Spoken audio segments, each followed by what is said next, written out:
안녕하세요. 저는 서울 근교에 살고 있는 애청자입니다. 저는 오늘 제가 겪었던 기가 막힌 이야기를 들려드리고자 용기를 내 사연을 쓰게 되었는데요. 어렵게 용기를 내 사연을 보내니 끝까지 함께 해주시면 감사하겠습니다. 그러면 이야기 시작해 볼게요. 저와 남편은 결혼한 지 8년 차 되는 부부였어요. 저와 남편 사이엔 아이가 없었는데 자연 임신이 되지 않아 병원에 다니게 되었고 병원에 다녀도 임신이 되지 않아 포기를 한 그런 상태였어요. 처음엔 남들 잘만 되는 임신이 되지 않아 좌절도 했고 내가 전생에 무슨 죄를 지어서 이렇게 임신이 안 되나 저 자신을 원망했던 적도 있었어요. 남편도 저도 몸은 건강하다고 하는데 도무지 임신이 되지 않으니 그럴 만도 한 상황이었죠. 그렇게 몇 년을 노력하다 남편이 이렇게 말하더라고요. 여보, 나 너무 힘들다. 이제 포기하자. 포기? 정말 괜찮겠어? 괜찮지 그럼. 난 아기보다 당신이 더 중요해. 난 몸도 몸이지만 당신 보고 있으면 마음이 더 힘들어. 그러니까 이제 그만 포기하자. 병원 같은 거 그만 다녀. 그 주사기도 이제 다 버리고. 알고 있었어요. 저를 위해 남편이 저렇게 말해준다는 것을요. 사실 남자보단 여자가 더 힘든 과정이 분명했고 그런 과정 중에 점점 제가 지쳐가니 그런 저를 위해 남편이 먼저 이야기를 꺼내준 것이었죠. 그런 남편의 뜻을 고맙게 받아들이게 되었고 저흰 그렇게 임신은 포기한 채 살아가게 되었어요. 한동안은 참 많이 힘들었지만 모든 걸 내려놓고 나니 점점 마음도 안정되고 아이 없는 생활도 즐기며 살아가고 있었어요. 물론 시댁에서 말이 나올 때마다 스트레스를 받는 점은 있긴 했죠. 예, 너희는 아직도 소식이 없니? 진짜 이대로 포기할 거야? 그렇지 않아도 식구도 없어서 조용한 집에 울음소리라도 들리면 좋으련만. 너희는 정말 자식 없이 살 작정인 게야? 누구보다 아기 기다리는 건 저희란 걸 어머님도 잘 아시잖아요. 그래서 병원도 오래 다녔는데 그래도 안 되는 걸 어쩌겠어요? 어쩌겠어요? 하고 끝날 문제가 아니지 않니? 이젠 아들도 필요 없으니 딸이라도 하나 낳아줬으면 좋겠단 심정이다. 나만 이러니? 나만 이래? 남들 다 가지는 애가 너희는 왜 그렇게 힘든 거니? 병원에 그렇게 다녔으면 한 번쯤이라도 임신이 될 법도 한데 그것마저도 안 되니 돈은 돈대로 날리고 힘은 힘대로 빠지고. 이게 도대체 뭐 하는 짓이냐고? 어쩔 수 없죠. 노력해도 안 되니 이젠 마음 편히 먹고 기다려보려고요. 너는 속 편해서 좋겠다. 나는 이렇게 애가 타는데 넌 그렇게 속 편해서 좋겠다고. 내려놨다고 한들 저라고 마냥 속이 편할 리가 없는데 시무는 꼭 저런 식으로 답답함을 분출했어요. 전 이 정도는 참을 수 있다고 생각했어요. 시댁엔 시무 혼자 계셨는데 시무 말대로 아이라도 있었으면 가끔 보는 손주 재미라도 있었을 텐데 그 재미도 없으니 저런 말 정도는 할 수 있다고 생각하며 이 정도는 그러려니 하고 넘길 수 있었어요. 하지만 도저히 넘길 수 없는 문제가 생겨나고 말았습니다. 시댁엔 제사가 많은 편이었는데 그 중에서도 단연 시부 제사는 중요한 집안 행사였습니다.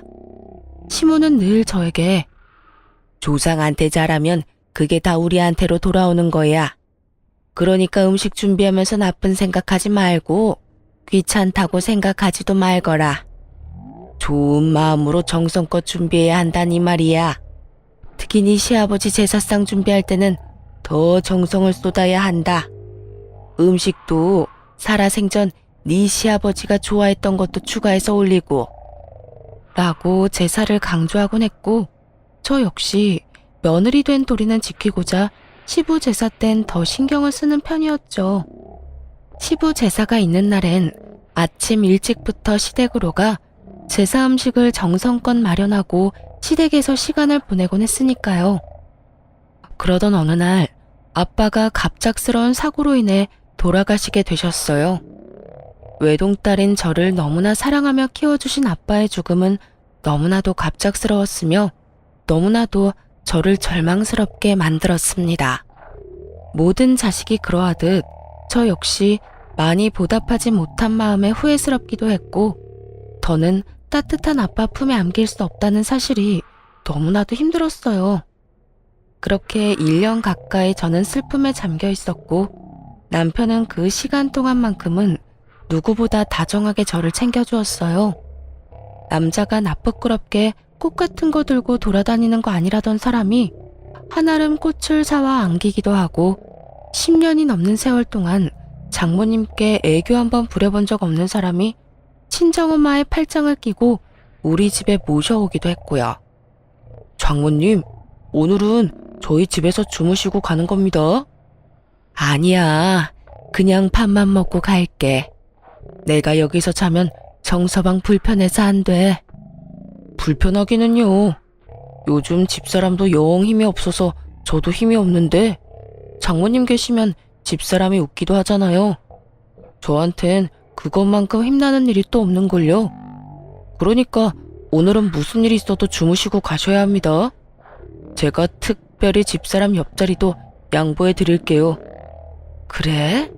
정서방이 정 그렇다면 오늘은 자고 갈게.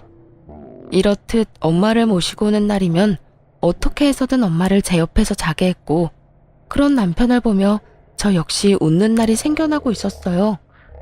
돌아온 아빠의 기일날엔 슬프기는 했지만 처음보단 많이 무뎌진 감정으로 제사를 맞이할 수 있었어요. 아빠의 첫 제사이다 보니 제가 모시고 싶었고 남편에게 이런 제 뜻을 말하니 남편도 흔쾌히 알겠다고 하더라고요. 여보, 이제 곧 아빠 기일인 거 알지? 그럼 알지. 얼마 안 남았잖아. 왜? 나 우리 아빠 제사 우리 집에서 지내고 싶어. 첫 제사이기도 하고 내가 차려드려야 마음이 편할 것 같아. 뭘 그런 걸 묻고 그래. 당신이 장인어른 제사 챙기는 건 당연하지. 뭐든 당신이 하고 싶은 대로 마음 가는 대로 다 해. 난 상관하지 말고, 알겠지? 남편은 제 손을 꽉 잡아주며 제가 원하는 건 뭐든 다 하라고 해주더라고요. 앞으로도 우리가 모시자고까지 해주었고요. 그렇게 저와 남편은 한사코 와서 돕겠다는 엄마를 오지 못하게 하고 제사 준비를 시작했어요. 한창 준비하고 있는데 시모에게서 연락이 왔더군요. 요즘 뭐 하고 지내니? 뭐 하고 살길래 연락 한 통이 없어? 죄송해요. 아시다시피 아빠 돌아가시고 제가 정신이 없었어요. 돌아가신 지가 언젠데 언제까지 그러고 있을 거야? 그러고 보니 다돈 돌아가신 게 작년 이맘때 아니니? 네, 오늘이 기일이어서 그렇지 않아도 제사 준비하고 있어요. 전 당연하다 생각했기에 아무렇지 않게 말했는데 시모는 들어선 안 될 말을 들은 사람처럼 화들짝 놀라며 되묻더라고요. 뭐? 뭐를 한다고? 아빠 제사 준비한다고요. 왜 그러세요? 무슨 문제라도 있을까요? 문제가 많지. 네가 왜 그 제사 준비를 해? 너 출가 외인이야. 그런 네가 왜 친정 제사를 지내냐고. 그게 말이 된다고 생각하니? 정작 말 같지도 않은 말을 하는 사람이 누군데 저에게 이딴 말을 하나 싶더라고요. 요즘 같은 세상에 시댁 친정이 어디 있다고 이런 말을 하는지. 거기에다 시댁 제사엔 그렇게 온갖 정성을 쏟으면서 다른 사람도 아닌 친정아빠의 제사를 챙기지도 못하게 하는 시모를 보며 정말 오만정이 떨어진다는 말이 어떤 건지 단번에 알겠더라고요.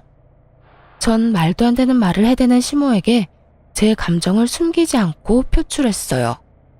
어머님, 저 외동딸이에요. 저 아니면 제사 준비할 사람도 없는데 당연히 제가 해야죠. 제가 시댁 제사는 다 준비하고 지내는데 저희 아빠 제사 하나 못 지내드리는 게 말이 된다고 생각하세요? 시댁은 시댁이고 친정은 친정이야. 네가 우리 집에 시집 온 지가 10년이 훌쩍 넘었는데 그 정도면 넌 이제 친정하고 연을 끊었다고 봐야지. 어찌됐든 난 절대로 싫으니까 당장 다 때려치우거라. 싫은데요. 이건 어머님이 뭐라고 하시든 제 마음대로 할 거니까 이래라 저래라 하지 마세요. 너 기어코 내가 가서 그 상을 다 엎어야 그만할 거야? 시모는 고래고래 고함을 질러댔고 잠자코 옆에서 듣고 있던 남편이 전화기를 가지고 가 한바탕 난리를 부리더라고요. 엄마, 진짜 적당히 좀 해, 적당히. 이 사람이 장인어른 제사상 좀 차리겠다는데 왜 엄마가 하라 말아야? 당연히 이 사람이 해야 하는 일이잖아. 이 사람 아니면 할 사람도 없고. 너 지금 엄마한테 소리쳤니? 어떻게 다른 것도 아니고 네 마누라 편 든다고 엄마한테 소리를 질러? 난 지금 마누라 편 든다고 엄마한테 소리를 지르는 게 아니라 엄마가 잘못된 행동으로 집사람을 괴롭히니까 소리를 지르는 거야. 만약 집사람이 엄마한테 잘못하면 똑같이 할 거고. 그러니까 이런 걸로 트집 잡지 말고 앞으로 그런 말 할 거면 집사람한테 연락도 하지 마세요. 연락도 하지 마? 뭐? 연이라도 끊으란 말이야? 지금 엄마 말이 그렇잖아. 집사람한텐 자식돌이도 하지 말라고 하면서 엄마는 우리한테 자식돌이 하길 바래? 그건 너무 이기적이지 않아? 하여튼 집사람이 장인어른 제사 지내는 거 가지고 이래라 저래라 하지 마. 계속 그러면 우리도 자식돌이 안 해도 된다는 뜻으로 알고 평생 아빠 제사에도 안 갈 거고 엄마가 죽어도 제사상 안 차려드릴 거야. 시모는 화가 많이 난 듯 일방적으로 전화를 끊어버렸고 남편은 전화기를 들고 연신 한숨을 쉬더라고요. 이런 상황이 곤란하기도 피곤하기도 하다는 듯이요.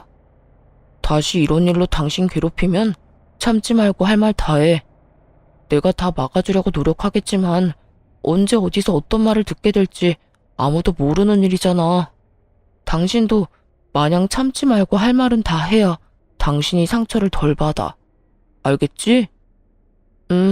알겠어. 내가 다 막아준다는 말보다 더 든든했고 남편에게 참 고마웠습니다. 그렇게 제사는 무사히 지내게 되었고 엄마는 남편의 손을 붙잡고 덕분에 잘 치를 수 있었다며 고마운 마음을 전했어요. 남편은 그런 엄마의 이부자리까지 펴주며 이런 날은 혼자 주무시면 안 된다고 눕혀드리기까지 했고요. 이런 남편으로 인해 시모에 대한 섭섭함은 사라지고 없었는데 소식을 전해들은 시누이까지 저에게 연락이 와 저를 위로해 주더라고요. 언니, 이야기 들었어요. 많이 서운하고 속상했죠? 언니가 우리 집 제사 지내준 것만 해도 몇 번인데. 처음엔 속상하기도 하고 섭섭하기도 했었는데 오빠가 잘 달래줘서 괜찮아졌어요. 어머님도 앞으로 제사 문제로 아무 말 안 하기로 했고요. 듣는 내가 다 속상하던데 우리 언니는 마음도 좋아. 오빠가 달래준다고 금방 풀리는 거 보면. 어쨌든 나도 엄마한테 한 소리 했으니까 혹시나 마음에 남은 앙금 있으면 풀어요. 괜히 마음에 담아두면 언니만 힘들잖아요. 그냥 다 잊어버려요. 알겠죠? 알겠어요, 아가씨. 걱정해줘서 고마워요. 시누이까지 나서 시모에게 한 소리 했다고 하니 고맙기도 하고 시모가 불쌍하단 생각마저 들 지경이었어요. 그러면서 제 앙금은 시누이가 말했듯 씻은 듯이 날아가기도 했고요. 그렇게 전 다시 활기를 되찾았고 시댁에서도 좋은 소식이 들려오더라고요. 성격도 좋고 평소 저랑 좋게 지내던 시누이의 결혼 소식이었어요. 결혼 상대가 의사라는 말을 들었을 땐 정말 잘된 일이라며 얼마나 기뻐한 줄 모릅니다. 오죽했으면 남편이 자신보다 제가 더 기뻐하는 것 같단 말까지 했으니까요. 저는 정말 기쁜 마음으로 시누이에게 축하 말을 전했고 시누이 역시 기뻐하며 저에게 시집가서 잘 살겠다고 하더군요. 그렇게 집에는 경사가 났다며 다들 기뻐하고 있는 와중 저에겐 불안한 일들이 일어나고 있었어요.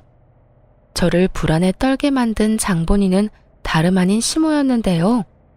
시누이가 시집 간다는 말이 나온 뒤부터 묘하게 시모가 저에게 잘 대해주는 느낌이었어요. 어느 날은 시댁에 갔는데 밥상이 다 차려져 있더라고요. 어머님, 이게 다 뭐예요? 보면 모르니? 너 먹으라고 내가 다 차렸어. 다 네가 좋아하는 반찬들이니 마음껏 먹고 맛있으면 싸서 가거라. 혹시 몰라서 넉넉히 해서 소분해서 넣어뒀어. 감사해요. 다 맛있겠어요. 얼른 먹고 설거지는 제가 할 테니 두세요. 아니야, 됐어. 음식 만든 사람이 뒷정리까지 다 해야지. 너는 그런 거 신경 쓰지 말고 맛있게 먹기나 해. 아니에요. 설거지는 하게 해주세요. 제가 마음이 불편해서 그래요. 저는 끝까지 설거지만은 제가 한다고 했지만 시모는 한사코 저를 말리며 직접 설거지를 해버리더라고요. 이런 모습만 해도 불안감이 밀려오는데 시모의 입에선 도저히 상상할 수도 없는 말이 나왔습니다. 그날은 시댁 제사를 얼마 앞두지 않은 어느 날이었어요.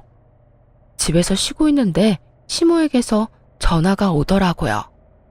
아가, 바쁘니? 아니요, 어머님. 왜요? 무슨 일 있으세요? 저 지금 갈까요? 아, 아니다.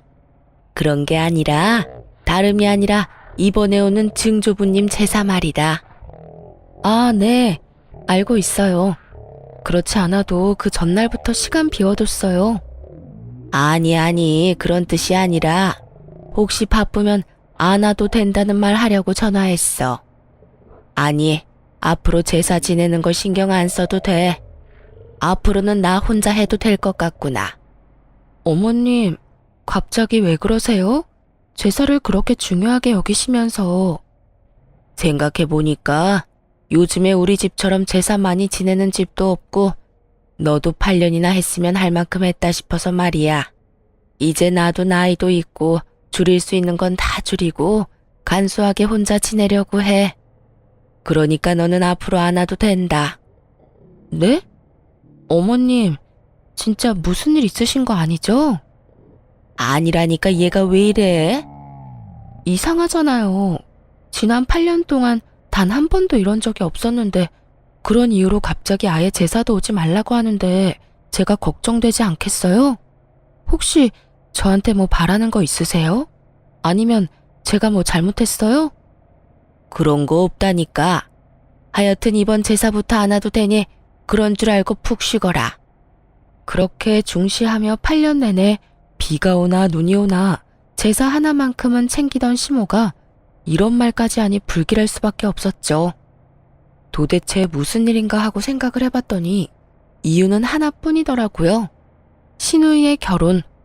시기상으로도 상황상으로도 그 원인은 시누이 결혼밖에 없었고 전 남편을 붙잡고 추궁 아닌 추궁을 하게 되었습니다. 여보, 솔직하게 말해봐. 어머님, 나한테 뭐 바라는 거 있으시지? 어? 우리 엄마가? 갑자기 왜? 글쎄 이상하잖아. 8년 내내 나한테 밥상 받아먹던 분이 요즘 따라 집에 불러서 가보면 밥상이 떡하니 차려져 있기도 하고 요즘엔 나한테 설거지도 안 시키셔. 그것뿐인 줄 알아? 그렇게 제사 노래를 부르던 어머님이 그제는 갑자기 연락이 와서 제사를 오지 말라고 하더라니까. 당신 같으면 이상하지 않겠어? 난 지금 이 상황이 굉장히 이상하거든. 그러니까 솔직하게 말해봐. 아가씨 결혼 때문에 나한테 뭐 바라는 거 있으시지? 왜? 가전이나 가구 사달래? 냉장고? 아니면 세탁기? 아니면 침대? 뭔데? 말해봐. 아니야. 바라긴 뭘 바래. 그런 거 아니니까 신경 쓰지 마. 그냥 이제서야 당신한테 그렇게 해주고 싶으셨겠지. 남편은 한사코 아니라며 손사래를 쳤지만 저는 아닌 게 아니란 걸 알 수 있었어요. 지나치게 화들짝 놀라는 모습과 말을 더듬은 것이 딱 남편이 거짓말할 때 나오는 모습이었거든요. 여보, 그냥 솔직하게 말해봐. 나 화 안 내. 난 당신이 거짓말하고 나한테 숨기는 게 제일 싫어. 그러니까 말해봐, 솔직하게. 전 남편을 끝까지 닥달했고 제 눈치를 살피던 남편이 무거운 입을 열었어요. 그게 사실은 엄마가 혜은이 집이라도 해서 보내주고 싶나 봐. 집? 왜? 상대방 집안에서 집까지 해오라고 한대? 그런 건 아닌데 의사 집안에 시집 가는데 집이라도 해가야 혜은이 기가 좀 살지 않겠냐고 말이야. 그러면서 하는 말이 장인어른 사망보험금으로 혜은이 집 한 채 해달라고 하더라고. 물론 나는 그 자리에 펄쩍 뛰면서 안 된다고 했어. 혜은이도 그 말 나오자마자 그건 절대 안 되는 일이라고 했고, 당신한테 아무 말도 안 한 건 혹시나 당신이 오해할까봐 그랬어. 우리는 진짜 그럴 생각도 없는데 혹시나 당신이 우리도 그런 생각으로 당신을 대한다고 생각할까봐. 다른 사람도 아닌 신우이가 결혼을 하니 저도 세탁기, 냉장고쯤은 해줄 수 있다고 생각했는데 시모는 제 예상을 훨씬 뛰어넘어 집을 바라고 있더라고요. 그것도 돌아가신 지 얼마 되시지도 않은 아빠의 보험금으로 말이죠. 정말 그 순간 기가 막혀 말이 나오지 않더라고요. 그런 제 눈치를 남편은 또 살피고 있었고요. 여보, 당신은 정말 어머님 생각이랑 다른 거 맞지? 날 몰라? 난 진짜 아니야. 난 엄마가 그 말 꺼내자마자 절대 안 되는 일이라고 했어. 그 돈이 어떤 돈인데 그 돈을 쓸 수가 있겠어? 혹시나 쓸 일이 생긴다면 그건 오로지 장모님을 위해 써야 하는 돈이잖아. 두 번 다시 그런 이야기 꺼내지도 말라고 못 박았어. 혜은이도 그 돈으로 시집 가야 한다면 차라리 안 가는 게 낫다고까지 했고 말이야. 이렇게 말한 남편은 저에게 전혀 신경 쓸 필요 없다고 하더군요. 이럴까봐 이야기하지 않은 거라고 하면서요. 이야기를 들어보니 신우 역시 친정아빠 보험금을 노리는 것 같지 않았고 오로지 시모 혼자 헛된 꿈에 빠져 난리를 부리는 듯 했어요. 전 남편의 말대로 신우의 결혼엔 신경 쓰지 않고 지냈고 그렇게 제가 아무런 연락도 없으니 답답한 시모가 직접 이야기를 꺼내고자 연락이 왔더라고요. 이때쯤이면 제 귀에도 많은 이야기가 들어갔을 텐데 제가 아무런 연락도 하지 않고 어떤 말도 없으니 답답한 마음에 먼저 한 연락이었죠. 아가, 잘 지내니? 요즘 왜 연락이 없어? 혹시 어디 아프니? 아프긴요, 괜찮아요. 요즘 이런저런 일로 정신이 좀 없어서 연락도 못 드렸네요. 어머님은 잘 지내시죠? 시모는 저의 잘 지내냐는 말을 기다렸다는 듯이 목소리에 힘을 쭉 빼며 축 처진 목소리로 본심을 드러내기 시작했어요. 그게 난 잘 못 지낸다. 요즘 걱정이 많아. 왜요? 무슨 일 있으세요? 너도 알다시피 우리 혜은이가 직장 생활을 늦게 시작했지 않니? 그래서 모은 돈이 별로 없어. 아니, 거의 없다고 봐야지. 그런데 혜은이가 시집가는 집이 보통 집이니? 의사 집안 아니니? 의사 집안. 왜요? 그 집에서 뭘 과하게 바라기라도 하는가 봐요? 아니, 꼭 그런 건 아닌데. 그런 집안에 시집 보내는데 덜렁 몸만 보낼 수도 없는 노릇이고 그렇다고 우리가 도와줄 형편이 되는 것도 아니고. 그래서 말인데 아가, 네가 좀 도와주면 안 되겠니? 더도 말고 덜도 말고 딱 집 한 채만 네가 해주면 참 좋을 것 같아. 큰 집도 필요 없어. 딱 30평대 아파트면 어떻게 우리 혜은이 기 좀 펴고 살 것 같은데. 어떻게 안 되겠니? 시모는 30평대 아파트가 사고 싶다고 마음만 먹으면 살 수 있다는 듯 별것 아닌 것처럼 말을 하더라고요. 그 모습에 전 더 어이가 없었고 이런 문제일수록 확실히 말해야 했기에 전 돌리지 않고 대답을 해주었어요. 어머님, 30평대 아파트가 한두 푼도 아니고 저 그런 돈 없어요. 그리고 돈이 준비되는 집안이면 집을 준비해서 가는 것도 좋겠지만 그럴 상황이 안 되면 두 사람이 잘 이야기 나눠서 두 사람 힘으로 모아서 집을 마련해야 하지 않겠어요? 혜은이가 가진 게 없는데 뭘 모아서 집을 마련해? 그리고 모은 게 있다고 한들 어떻게 그 집에 신혼집 마련할 돈을 내놓으라고 하냐고. 그 집안이 보통 집안이 아니라고 했잖아. 그냥 집안이 아니라 의사 집안이라고. 그런 집에 시집 가면서 집 한 채 정도는 해야 할 거 아니니?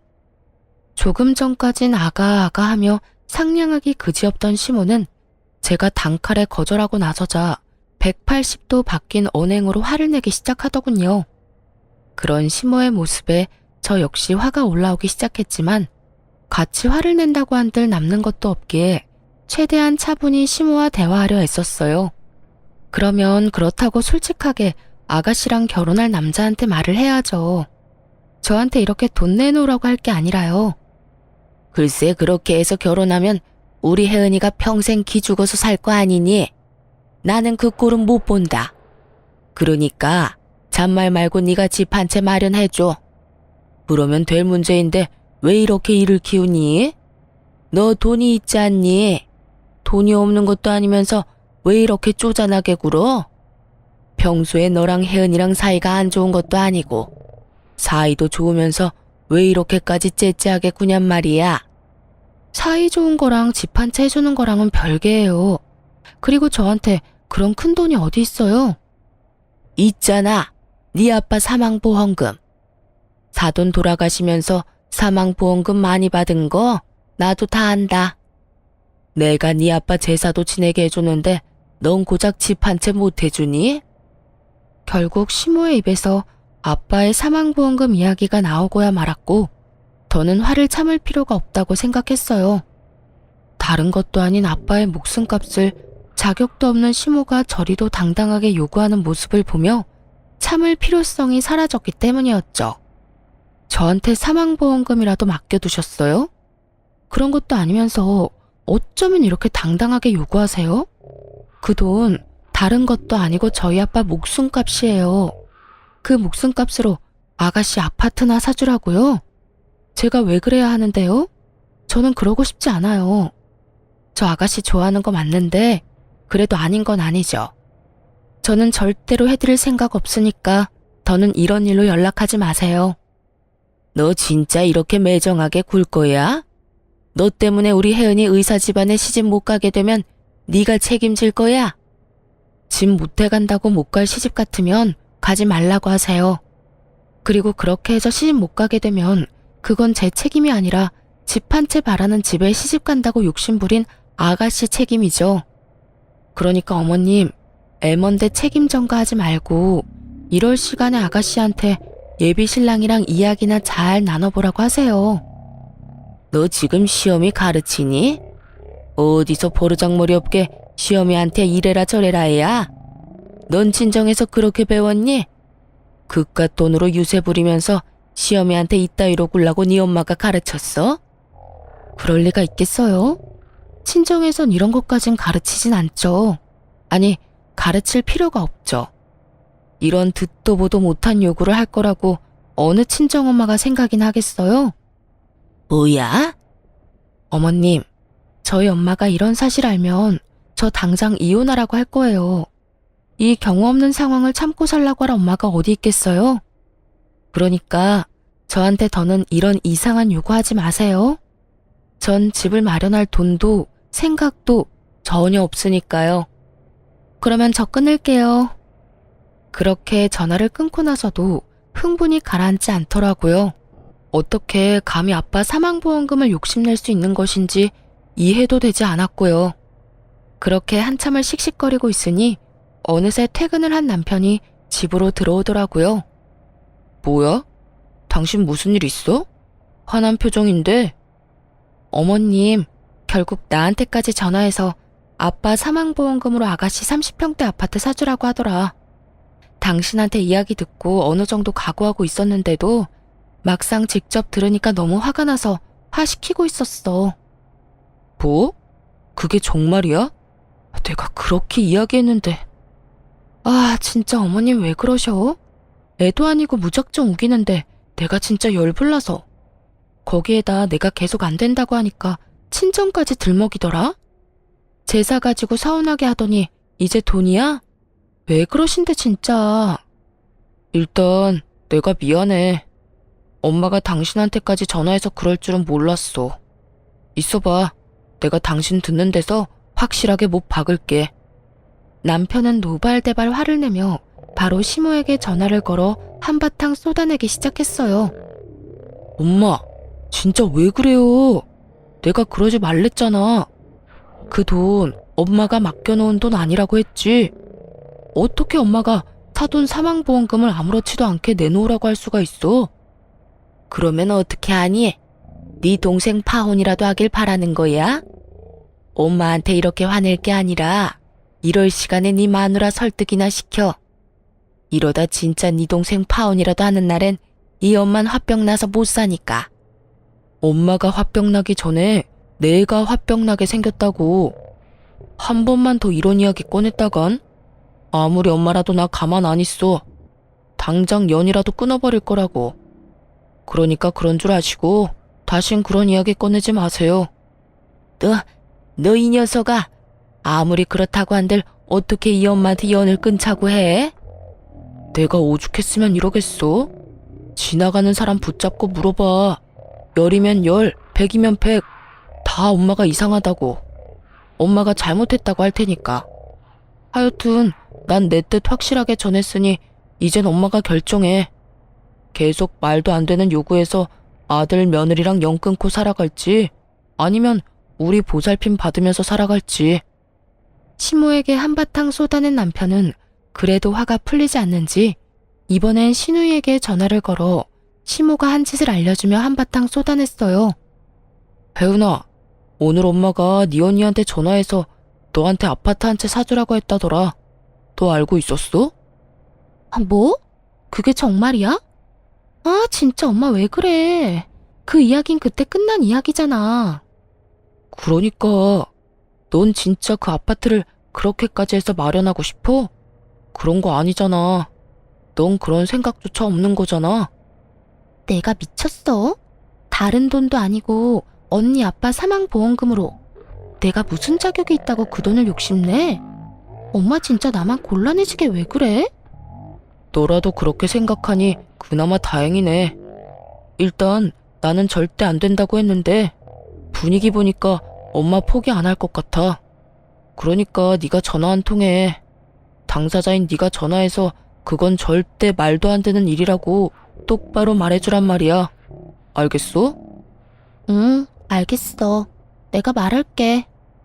그렇게 전화를 끊어버린 후 남편과 저는 다신 이런 불미스러운 이야기는 나올 일이 없다고 생각했어요.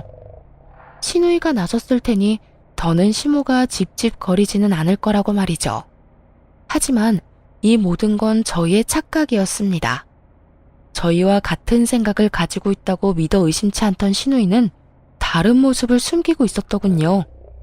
다음날 남편이 출근할 시간에 맞춰 신우이에게 전화가 왔고 그 전화 한 통으로 신우이의 본 모습을 알게 되었어요. 언니, 오빠 출근했어요?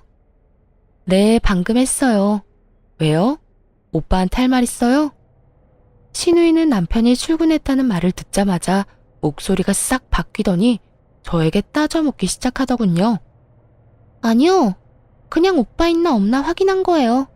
언니한테만 하고 싶은 말이 있어서요. 아, 그래요? 무슨 말인데요? 오빠 없으니까 편하게 이야기해요.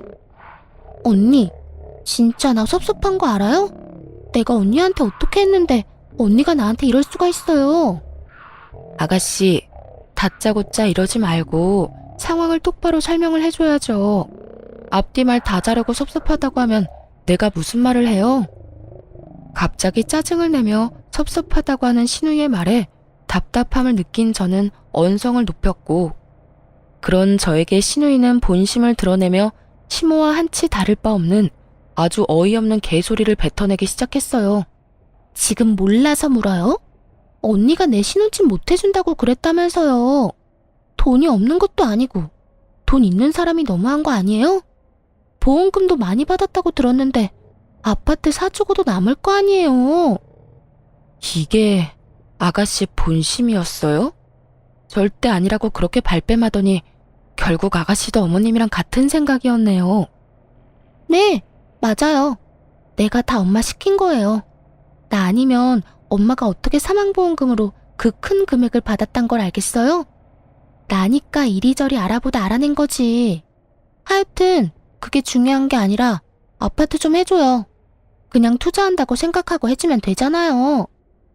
들어보니 시모가 그렇게 막무가내로 군 건 다 신우이 때문이었더군요. 신우이는 뒤에서 시모를 부추기며 저를 압박하고 있었고 본인은 시모의 뒤에 숨어 착한 척하고 있었던 것이었죠.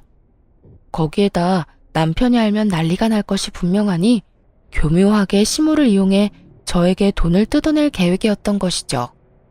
그런데 끝까지 제가 버티며 싫다고 하자 더는 시모만 믿고 있을 수는 없다 싶었는지 남편이 없는 시간에 저를 압박하려고 전화를 걸었던 것입니다. 신우이는 시모보다 더 난리를 부리며 돈을 내놓으라고 우겨대고 있었고 전 밀려오는 배신감과 분노에 핏대를 세우며 말했죠. 그건 절대로 안 되니까 정신 좀 차려요. 아가씨가 어제 오빠한테 그랬죠? 그 돈이 어떤 돈인데 아가씨가 그 돈을 욕심낼 수 있겠냐고요. 그 말 그대로 돌려줄게요. 그 돈 내 돈 아니고 우리 친정엄마 돈이에요.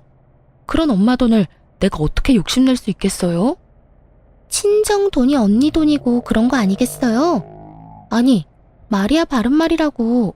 친정엄마 돌아가시고 나면 그 돈 다 언니 돈 될 건데 미리 받아와서 좋은 일 좀 하면 되는 거잖아요. 신우이는 결국 하면 안 되는 말까지 짓거리고 있었고 결국 전 신우이에 대한 모든 대우를 내려놓게 되었습니다. 야, 지금 말 다 했어? 친정엄마 돌아가시면 다 내 돈이 된다고? 어떻게 그딴 말을 아무렇지 않게 할 수가 있어? 아무리 돈에 눈이 멀고 의사 남편에 환장했다고 해도 그런 말까지 하는 건 아니지. 왜요? 내가 틀린 말 했어요? 맞잖아요. 언젠간 죽는 게 사람인데 그 돈 쥐고 있어봤자 뭐해요? 필요한 사람 있으면 돕고 하는 거지. 야, 너나 필요하지 난 안 필요해. 내가 안 필요하면 쓸 필요도 없는 돈이고. 그리고 너 우리 친정에 돈 맡겨놨어? 뭐가 이렇게 당당해? 넌 양심도 없어? 양심이요? 가족끼리 무슨 양심 이야기까지 나와요. 이럴 때 돕고 사는 게 가족 아닌가요? 그런 게 가족이면 난 이제 너랑 가족 안 할게. 그간에 정이 있어서 웬만하면 좋은 말로 끝내려고 했더니 도저히 안 되겠네. 다신 나한테 연락도 하지 말고 나한테 뭘 바라지도 마. 가족이라고 생각하지도 말고. 아니 언니, 그렇게 화만 내지 말고 잘 생각해보라고요. 내가 잘 되면 다 좋은 일 아니에요? 그러니까 화만 내고 있을 시간에 친정에 가서 돈 좀 받아오라고요. 아 진짜 언니 그렇게 안 받는데 진짜 말이 안 통하네? 너야말로 말이 안 통하네. 한국말 모르니? 영어로 해줘? 나 너랑 가족 안 한다고. 그러니까 끊어. 전화를 끊은 후 곧바로 남편에게 전화를 걸어 모든 사실을 알리며 시댁 식구들과 연을 끊고 살겠다고 통보했어요. 제 말을 들은 남편 역시 득달같이 화를 내주며 자신 역시 연을 끊겠다고 했고요. 사실 남편까지 연을 끊겠다고 한 건 놀랍긴 했지만 자신의 가족이 그런 깡패 같은 짓을 하는 이 상황이 참 납득하기 어렵고 가족으로 두기도 싫다고 강하게 말하더군요. 무엇보다 신우이에 대한 배신감이 크다고도 했고요. 그럴만도 했죠. 앞에선 전혀 그렇지 않은 척 자신은 아무것도 모르는 척을 그렇게 했는데 실상은 이 모든 사건을 주동하고 있었으니 저뿐만 아니라 남편의 실망감이 클 수밖에 없었습니다. 그렇게 저희는 연을 끊자고는 했지만 그리 쉽게 단번에 끊어지지는 않더라고요. 저희가 연락을 끊고 찾아가지 않고 지냈지만 시모가 집으로 찾아와 버렸으니까요. 다짜고짜 집으로 찾아온 시모는 화가 잔뜩 난 상태였는데 화가 난 이유를 친절하게도 설명해주기 시작하더군요. 이제 속이 편하니? 이제 속이 편하냐고? 말을 제발 좀 알아들을 수 있게 하세요. 어머님이나 아가씨나 앞뒤 말 잘라먹는 건 어쩌면 그렇게 똑같은지 소름이 다 돋을 지경이네요. 너 때문에 네가 집 안 해줘서 내 딸이 파혼당했단 말이야. 어떻게 책임질 거야? 어떻게 책임질 거냐고. 제가 왜 책임을 져요? 파혼당할 만하니까 파혼당했겠죠. 네가 지금 그게 할 말이야? 무릎 꿇고 빌어도 봐줄까 말까 한데 감히 그따위로 말을 해? 제가 왜 무릎 꿇고 빌어야 해요? 제가 뭘 잘못했는데요? 어머님이랑 연락 끊고 사는 그날 동안 제가 진짜 많이 생각해봤는데 아무리 생각해도 제가 잘못한 건 하나도 없더라고요. 그래서 전 무릎을 꿇을 생각도 없고 어머님이랑 왕래하면서 지낼 생각도 없어요. 그러니까 제발 이 집에서 나가주세요. 뭐라고? 나보고 지금 이 집에서 꺼지란 말이냐? 그까지 돈 좀 있다고 지금 나를 무시하는 게야? 그까지 사망보험금 이젠 나도 싫다. 그 돈 없이 내가 어떻게 해서든 이 결혼시키고야 말 테니까 그때 가서 후회나 하지 마. 네, 후회는 절대 안 할 테니 알아서 다 해보세요. 그리고 제발 이런 일로 찾아오지 마시고요. 시모는 끝까지 저를 노려보다 집으로 돌아갔고 얼마 후에 이상한 소식이 들려오더라고요. 신우이가 결국 결혼하게 되었다는 소식이었죠. 들어보니 시모가 있는 돈 없는 돈 다 끌어모아도 턱없이 모자라 무리한 대출까지 받아 돈을 쥐어주었다고 하더라고요. 그런데 문제는 그 돈을 신우이도 아닌 그 상대방 남자에게 줬다더군요. 전 아무래도 이상해 신우이에게 연락을 걸어 자세히 물었지만 소용없는 짓이었어요. 신우이는 제 말을 들으려 하지도 않았으니까요. 아가씨, 돈 마련했다면서요? 왜요? 내가 잘 될까봐 배 아파서 전화했어요? 걱정되어서 전화했어요. 집 마련할 돈을 왜 그 남자를 줬어요? 그런 건 아가씨가 가지고 있다가 아가씨가 계약금 내고 아가씨가 잔금 치러야죠. 그러지 말고 지금이라도 그 돈 받아와요. 아무리 결혼할 사이라고 해도 그렇게 돈을 주고받는 거 아니에요. 아직 결혼한 사이도 아니잖아요. 진짜 별 참견을 다 하네. 이보세요, 언니. 이제 와서 친한 척 좋은 사람인 척 하면서 다시 들러붙고 싶은가 본데 이미 늦었다고요. 돈은 엄마가 다 마련해줬고 우리 똑똑한 예비신랑이 알아서 다 한다고 했으니까 언니는 괜한 걱정하는 척 하지 말고 연락하지 마세요. 5천만 원짜리 약혼 반지도 해준 사람이라고요. 결혼 반지는 따로 해준다고 했고요. 그러니까 떠난 버스에 손 흔들지 말고 언니랑 오빠는 행복하게 사세요. 살면서 힘든 일 있어도 절대 연락하지 말고요. 나 아가씨한테 뭐 바라는 것도 없고 진짜 걱정되어서 하는 말이니까 돈은 꼭 돌려받아요. 꼭 돌려받으라고요. 내가 알아서 한다니까. 나 바쁘니까 끊어요. 이렇듯 신우이는 제 말을 들으려 하지도 않고 있었고 저는 설마 하는 마음으로 그냥 내버려 두기로 했어요. 저는 할 만큼 했고 저렇게 믿어 의심치 않는데 더 나서는 것도 아니라 생각했으니까요. 거기에다 이렇게 하나둘 신경 쓰다간 정말 연을 끊을 수 없을 거라 생각하기도 했고요. 그 뒤로 저는 2번 다시 그쪽으로 신경 쓰지 않고 살았고 남편 역시 마찬가지였어요. 그렇게 한 달쯤 지났을까요? 다시 시댁에서 소식이 들려오더라고요. 그건 바로 신우이의 소식이었는데 결국 결혼이 파토 났다는 소식이었어요. 알고 보니 신우이의 예비신랑은 의사를 사칭하는 사기꾼이었다고 하더군요. 앞서 말했듯이 시모는 사기꾼인 남자를 어떻게 해서든 붙잡아보려 있는 돈 없는 돈 대출까지 끌어다 돈을 갖다 주었고 사기꾼은 그 돈을 가지고 한동안은 신우이와 결혼 준비를 하는 척하다 하루아침에 사라져버렸다고 하더군요. 신우이가 그렇게 자랑하던 반지 역시 큐빅 반지였고 그 모든 것이 사기였던 것이었죠. 시모는 대출이자를 감당하지 못해 집을 팔았고 신우이도 반쯤 정신이 나가버려 시모가 새로 얻은 단칸방에서 술에 미쳐 살고 있다고 하더군요. 이 모든 소식을 작은 아버님께 들은 남편이 씁쓸한 표정을 지으며 이렇게 말하더군요. 어쩌겠어. 다 자기 무덤 자기가 판 거지. 그러게 그 돈을 왜 사기꾼한테 다 줘버려? 당신이 그렇게까지 말렸으면 그때라도 생각이란 걸 해봤어야지. 내가 그때 좀 더 적극적으로 말렸어야 했었나 봐.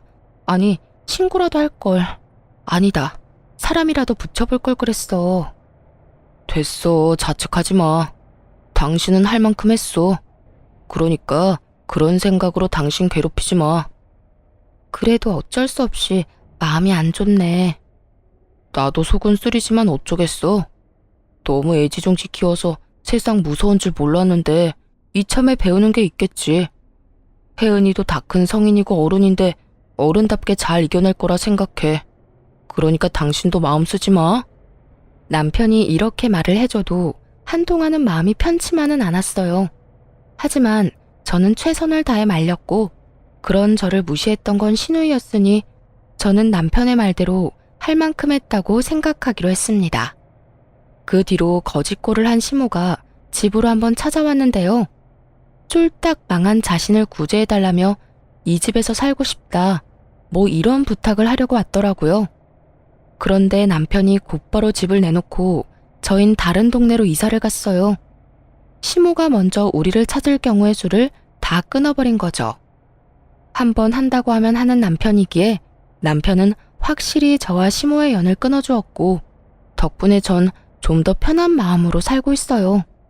그리고 저에게 좋은 소식이 있어요. 그건 바로 임신 소식인데요.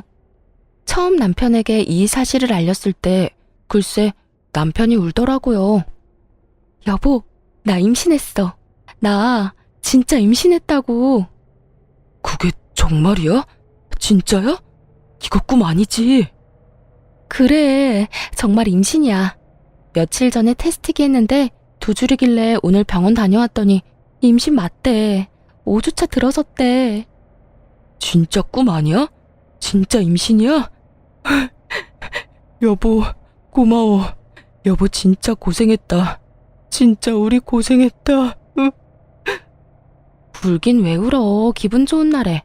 우리 앞으로 진짜 잘 살자. 진짜 열심히 살자. 그래, 진짜 고맙다, 고마워. 내가 앞으로 더 잘할게. 이렇듯 저희는 더 애틋하게 지내고 있어요. 늦은 나이 한 임신이라 뭐든 조심스럽고 때론 두려운 마음도 들지만 오래 기다리고 간절히 바랬던 만큼 그 누구보다 열심히 노력해서 아이와 남편과 함께 잘 살아보려고요. 남편은 오랫동안 바래왔던 승진도 하게 되어 요즘 입꼬리가 내려올 새가 없이 웃고 다니곤 하는데요. 그야말로 겹경사가 생겨 요즘 저희 집엔 행복이 가득 차 있는 상태예요. 이런 행복함을 느낄 때마다 어쩔 수 없이 시모와 시누이가 생각나곤 하는데요. 다시 왕래하고 싶다거나 연락하고 싶어서 생각나는 건 아니고 남편이 걱정되어서 생각이 나는 것 같아요. 엄연히 따지자면 저는 피 한 방울 섞이지 않은 남이지만 남편은 그렇지 않으니까요. 그래서 전 가끔 남편에게 시댁 식구들과 왕래하고 지내고 싶다면 알아서 하라는 말을 하곤 했는데요. 남편은 그때마다 이렇게 말하더라고요. 싫어. 나도 당신만큼 우리 식구들한테 정 떨어졌고 실망도 많이 했어. 그만큼 배신감도 크고 말이야. 혹시나 살면서 이 감정도 무뎌지고 다시 보고 싶어지는 날이 오면 그땐 당신한테 말할게. 우리 가족들 얼굴만 보고 와도 되겠냐고 말이야. 그러니 그때 알겠다고만 해줘. 난 그거면 돼. 그래서 저도 이런 남편의 뜻에 따라주려고 합니다. 이제 떠나간 시댁을 걱정하지 말고 저희의 품에 찾아올 새로운 가족의 행복을 위해 살아가 보려고요. 그리고 그 많은 일들에도 제 옆을 지켜준 남편을 이젠 제가 지켜주려고 해요. 다들 응원해 주실 거죠? 저의 긴 사연도 끝이 났어요. 지금까지 저와 함께 해주셔서 감사합니다. 행복하세요. 안녕하세요. 전 지방에서 열심히 일하며 지내고 있는 여자입니다. 차 밀리는 지옥의 출퇴근 시간마다 사연들을 들으며 그 지겨운 시간을 견뎌내곤 하는데요. 그렇게 평소 즐겨 듣고 애정하는 채널에 제 사연이 소개된다고 생각하니 심장이 떨려오며 손에 땀이 다 나네요. 제가 이렇게 사연을 보내게 된 이유는 이혼에 대한 모든 기억을 이곳에서 털어내고 새로운 곳에서 새 출발하기 위해서인데요. 긴 이야기가 될 테지만 다들 끝까지 함께 해주시면 감사하겠습니다. 저와 남편은 직장에서 처음 만나게 되었어요. 나이가 점점 드니 이성을 만날 기회는 줄어들고 자연스럽게 연애도 멀어지던 중 알게 된 사람이 직장 동기인 남편이었죠. 저희도 처음엔 친구 사이로 지냈어요. 나이도 같고 같은 회사에서 같은 일로 골머리가 아픈 일이 많으니 그저 하소연이나 하던 그런 친구 사이였죠. 일상을 나누며 회사 일로 하소연이나 하며 편하게 지내던 저희는 영원한 친구는 없다는 그 말처럼 서서히 서로에게 감정이 생겼고 그렇게 4년을 연애하다 결혼까지 하게 되었습니다. 결혼을 할 당시 저는 모아둔 돈이 꽤 있었고 남편은 거의 없는 상태여서 걱정이 많았는데 시댁에서 집을 마련해주며 신혼집을 보다 수월하게 마련할 수 있었어요. 이런 와중에 문제점이 있다면 시모의 집 마련 유세였어요. 물론 처음엔 저도 신혼집까지 해주셨으니 너무 감사한 마음이 가득했어요. 더 시부모님께 잘하려고 노력도 많이 했고요. 하지만 그런 마음도 오래가지 못하더군요. 유세라고 표현하기 싫지만 이보다 더 잘 표현할 단어는 없겠더라고요. 처음엔 참을만 했던 집 유세는 날이 가면 갈수록 심해졌고 그 말끝마다 내가 해준 집이라는 것을 강조하는데 그 유세는 말도 못할 정도였어요. 여보세요? 아가, 내가 마침 근처에 볼 일이 있어서 내가 사준 아파트에 잠시 들렀는데 여기 내부 산책로도 참 잘 돼 있는 것이 보면 볼수록 내가 좋은 아파트를 사줬다는 생각이 드는구나. 집이 참 좋아. 하긴 누가 고르고 누가 산 집인데 별로이기도 힘들지 않겠어? 네? 아, 네. 참 좋긴 하죠.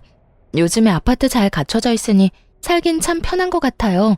산책로도 그렇고 편의시설도 잘 갖춰져 있고 말이에요. 요즘 아파트가 아니라 내가 사준 이 아파트가 너무 좋다는 말을 하고 있는 거야. 하여튼 넌 나한테 잘해라. 시집 하나 왔을 뿐인데 이런 아파트에서 살게 됐으니 말이다. 내 친구 미자라고 있는데 걔 며느리는 아무것도 안 해줬는데도 이번에 용돈을 200만 원이나 주고 가방도 사줬다고 하더라. 그냥 그렇다고. 대화의 시작과 끝을 이런 식으로 해버리니 정말 생각 같아선 직접 대출이라도 받아서 아파트를 사버리고 싶은 심정이었어요. 거기에다 제가 회사에서 일할 때마다 전화로 이런 말을 꺼내는데 꼭 내가 집을 해줬으니 네가 돈 많이 벌어서 나한테 다 갚으라는 뜻으로 들리기도 했어요. 시모의 일로만 해도 스트레스가 쌓이는데 이런 통화를 할 때면 꼭 직장 상사가 귀신같이 나타나 저에게 한 소리를 해대곤 했어요. 또 시댁 전화? 아, 네. 죄송해요. 안 받으려고 했는데 혹시나 급한 일이면 어쩌나 해서요. 다음부턴 저녁에 전화 달라고 말씀드릴게요. 한두 번도 아니고 매번 일하는 시간에 이게 뭐니? 이래서 시집간 여자들은 안 된다니까. 왜 회사에서 사적인 통화를 하는 거야? 그것도 시댁 전화를 말이야. 그런 전화는 말도 길어져 기분도 상해. 여러모로 일에 지장되는 거 몰라? 죄송합니다. 그런데 시집간 여자들만 회사에서 사적인 통화하는 건 아니잖아요. 신입으로 들어온 남자들도 회사 내에서 사적인 통화하고 다른 남자 직원들도 시시껄렁한 통화들 하곤 해요. 그러니까 저 때문에 시집 가신 분들 싸잡아서 이야기하는 건 하지 말아주세요. 이래서 안 된다는 거야. 다른 직원들은 직장 상사가 한마디 하면 그냥 네 하고 넘기는데 꼭 결혼해서 사회생활 하러 나온 여자들은 한마디도 안 지려고 이 난리를 부린다니까. 내가 박주임 남편이라도 된다고 생각하는가 본데 나 박주임 남편 아니고 직장 상사야. 그러니까 내 말은 잔소리는 박주임 남편한테나 하고 내가 하는 말에는 고분고분 대답이나 하면서 시키는 일이나 똑바로 하란 이 말이야. 아, 정말 스트레스 받아. 저러다 임신이라도 하게 되면 또 얼마나 몸살이면서 일을 엉망진창으로 할 거야? 불난 집에 부채질하는 것도 아니고 매번 저런 식으로 사람 심기를 다 헤집어 놓으니 스트레스는 극에 달해 있었죠. 그렇다고 크게 한번 부딪히기엔 제가 업무 중에 사적인 전화를 한 것은 잘못된 행동이었으니 그럴 수도 없는 노릇이었어요. 일에 지장을 준 것은 아니지만 직장 상사로서 할 수 있는 말이라고 생각했던 것이었어요. 물론 그렇게 생각을 해도 유독 저에게만 심하게 히스테리를 부린다고 느끼긴 했지만요. 그나마 이 모든 걸 견딜 수 있었던 것은 남편 덕분이었죠.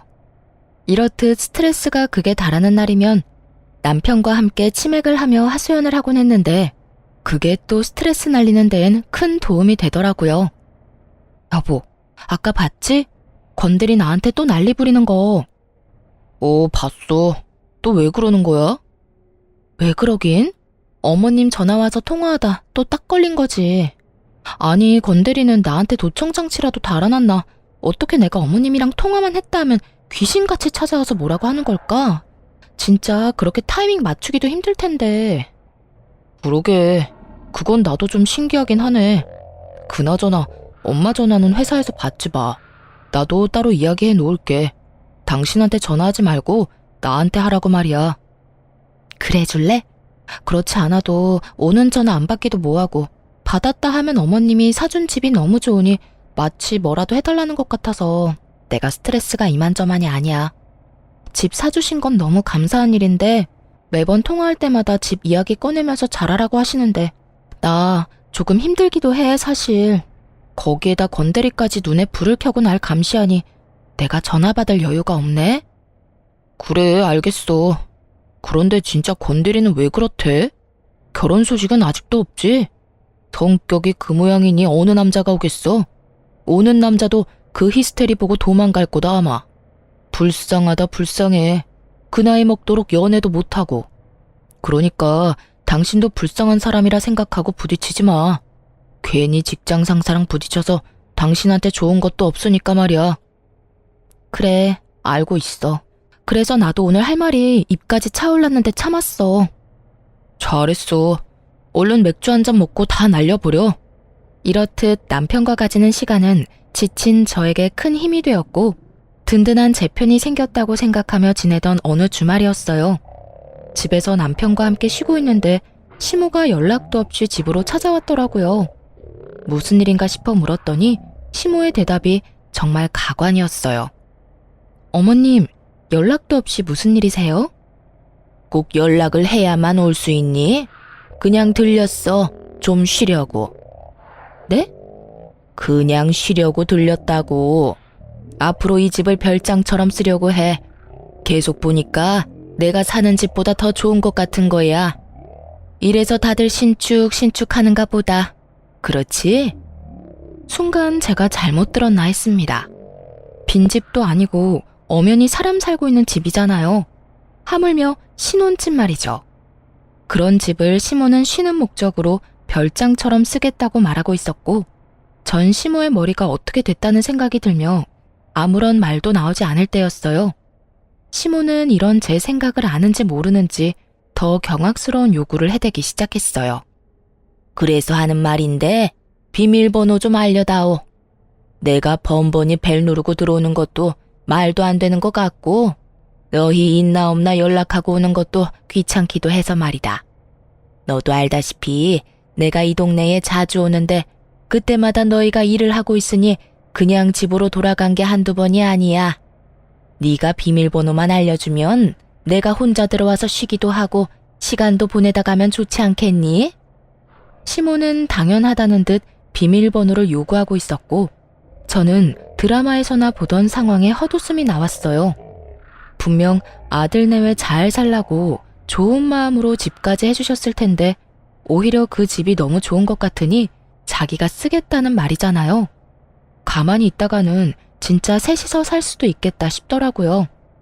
이 말도 안 되는 확신을 부셔주어야 한다고 생각했고 더 이상한 말을 꺼내기 전에 시모에게 이렇게 말했어요. 어머님, 그건 곤란하겠는데요. 아무리 어머님이 이 주변에 자주 오신다고 해도 어떻게 신혼집 비밀번호를 알려드리겠어요. 저희가 사는 저희 공간인데요. 그냥 오시기 전에 연락하고 오세요. 오늘처럼 갑자기 오셔서 괜한 헛걸음하지 마시고요. 독하게 마음먹은 순간이었어요. 이대로 어영부영 비밀번호를 알려주었다간 신혼생활은커녕 시모 모시고 사는 거나 마찬가지가 될 것 같았고 전 아무리 남편을 사랑한다고 한들 그런 결혼 생활은 하고 싶지 않았거든요. 그래서 제 표정과 제 말투는 단호했고 단호한 저의 태도에 시모는 노발대발하며 역정을 내더라고요. 그 골백 번은 더 말한 집 유세를 부리며 말이죠. 너 지금 말 다 했니? 이 집 내가 사준 내 집이다. 아무리 너희 부부가 살고 있다고는 한들 내 돈으로 산 내 명의의 내 집이라고. 그런 내 집에 내가 왜 연락을 하고 와야 하니? 그게 말이 된다고 생각하니? 지금 말이 안 되는 말을 하는 사람이 누군데 이러세요. 어머님이 저희 살라고 마련해 주셨으면 저희 집 아닌가요? 어머님이 가끔 연락하고 오셔서 저희랑 시간도 보내고 식사하시고 가는 건 아무 상관없어요. 그 정도야 할 수도 있죠. 그런데 어머님이 바라는 건 그게 아니잖아요. 저희 의견, 저희 일정과는 상관없이 어머님 편할 때 어머님 집처럼 쓰려고 한다는 말인데 그게 말이나 된다고 생각하세요? 그게 정말 정상적인 상황이라고 생각하시냐고요. 얘 말하는 거 좀 봐라. 그러면 너는 내가 지금 말도 안 되는 이상한 요구라도 하고 있다. 이 뜻이니? 내가 계속 말하지 않았니? 이 집은 내 돈으로 산 내 집이라고. 알고 있어요. 그런데 저희 살라고 주셨으면 끝이란 말을 하고 있는 거예요. 그래서 끝까지 비밀번호는 못 알려준다. 이거니? 네, 절대로 못 알려드린다고 말하고 있는 거예요. 그야말로 칼과 방패의 싸움이었어요. 시모는 계속 내 집이라고 하며 비밀번호를 요구했고 전 말도 안 되는 소리라며 절대로 안 된다고 하고 있었죠. 시모는 끝까지 단호한 저를 보며 숨을 고른다 싶더니 이런 말을 저에게 하더라고요. 그래? 네가 끝까지 그렇게 나온다면 나한테도 다 생각이 있다. 다음에 너희 없을 때 도어락 다 뜯어버리고 새로운 도어락 달아버릴 거야. 그리고 네가 지금 나한테 했듯이 비밀번호는 알려주지 않을 거다. 그때 가서 후회하지 말고 지금 좋은 말로 할 때 비밀번호 알려주거라. 이런 말까지 하면 제가 겁이라도 먹을 것이라 생각했는지 시모의 얼굴이 의기양양한 것이 차마 눈 뜨고 보기 힘들 정도였어요. 아, 그렇게까지 하실 거라고요? 그래, 내가 못할 것 같니? 난 한다면 하는 사람이야. 이거 왜 이래? 내가 준 집이니 내가 다시 뺏어가도 너흰 할 말 없는 상황이야. 그런 네 처지도 모르고 감히 나한테 뭐? 연락을 하고 와? 이게 지가 먼저 나서서 비밀번호를 알려줘도 모자랄 판국에 입만 살아서는? 네, 다 알겠으니까 도어락 뜯느라 괜히 힘 빼지 말고 그냥 여기서 사세요. 제가 그냥 남편 데리고 친정 가서 살게요. 뭐? 너 지금 친정에 간다고 했니? 네, 친정에 가서 살 거라고요, 남편이랑요. 저는 어머님이 이 집을 저희가 행복하게 싸우지 말고 잘 살라고 마련해 준 집이라 생각했는데 그게 아니니 어쩌겠어요? 이 집을 나가서 행복하게 사는 수밖에요. 그런데 어머님도 알다시피 남편이 모아둔 돈도 없고 그렇다고 대출을 받자니 이자도 한두 푼이 아닐 테고. 그러니 어쩌겠어요? 빈방 남아도는 친정에 가는 수밖에요. 당장 짐 빼드릴 테니 오늘부터 이 집에서 쭉 사세요. 저는 남편 데리고 가서 처가살이 시킬 테니까요. 시모는 말없이 저를 노려보고 있었고 저 역시 그런 시모의 눈을 피하지 않고 있었어요. 그런 눈싸움은 몇 분 동안 계속되었고 제 말이 진심이라 느낀 시모는 자기 아들 처가살이는 살게 하기 싫었는지 한 발 물러서 집으로 돌아가더군요. 두고 보자는 말을 남기고선 말이에요. 그렇게 시모가 돌아간 후 한숨 돌리나 했는데 있는지도 모를 정도로 조용히 구경만 하고 있던 남편이 시모 역성을 들며 저에게 따지고 들더라고요. 여보, 진짜 우리 엄마한테 너무한 거 아니야? 꼭 그렇게까지 모질게 말해야 했어? 내가 뭘 어떻게 했는데? 당신은 어머님이 나한테 어떻게 하는지 못 봤어? 당신이 계속 따지고 도니까 그렇지. 그냥 좋은 말로 안 된다고 했으면 됐잖아. 꼭 그렇게 끝까지 엄마를 이겨먹어야만 했어? 당신 진짜 말 이상하게 한다. 난 분명 처음에 좋게 안 된다고 했어. 그런데도 끝까지 우긴 건 내가 아니라 어머님이야.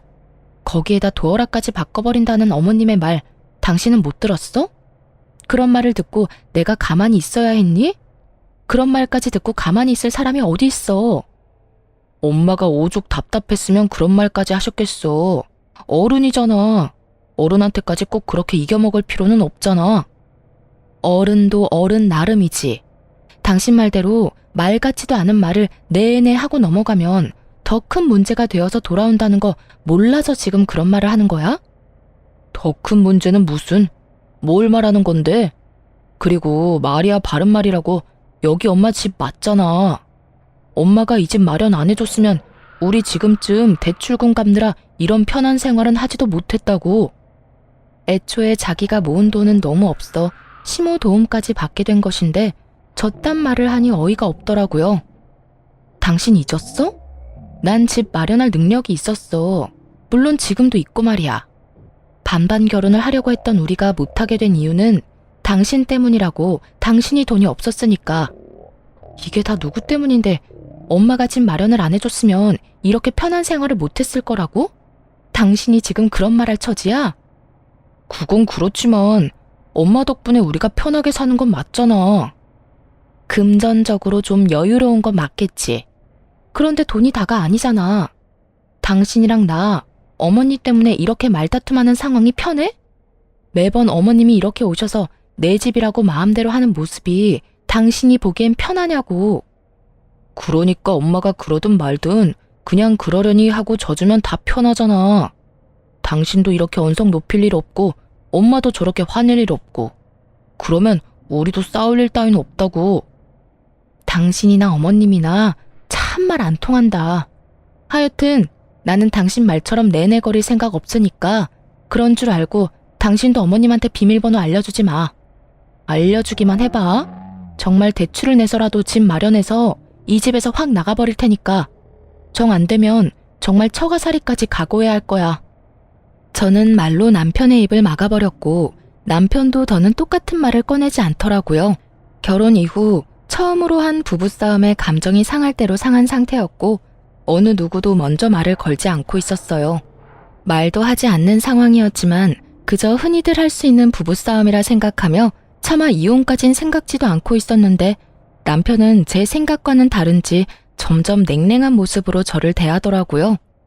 그런 남편의 태도를 보며 저 역시 남편에 대한 실망감이 더욱 깊어졌고요.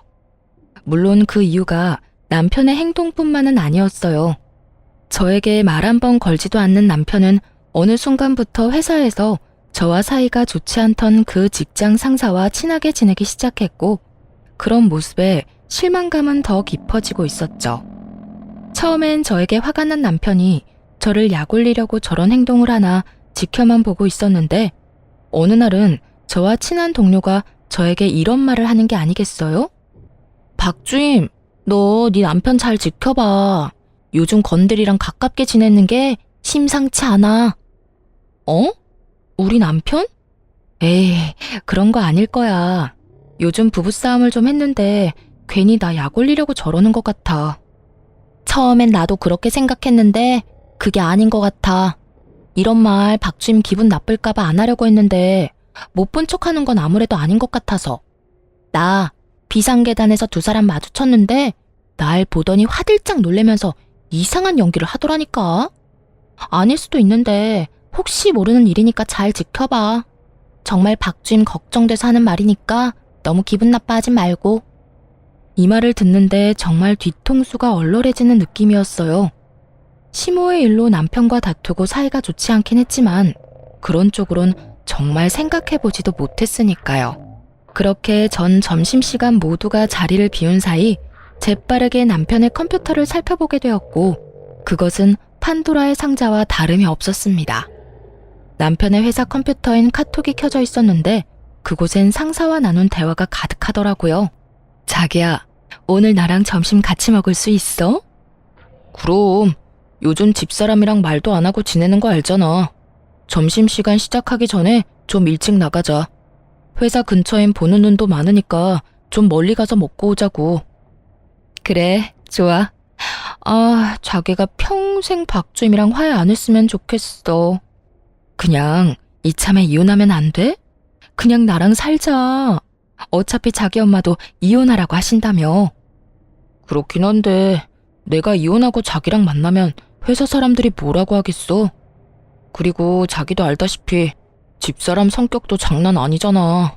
아마 우리 회사 생활도 못하게 소문 다 내버릴 거야. 그러면 자기나 나나 회사에서 잘리게 될 테고. 그건 걱정도 하지 마. 내가 자기 이혼하기 전에 내쫓아버리면 되니까.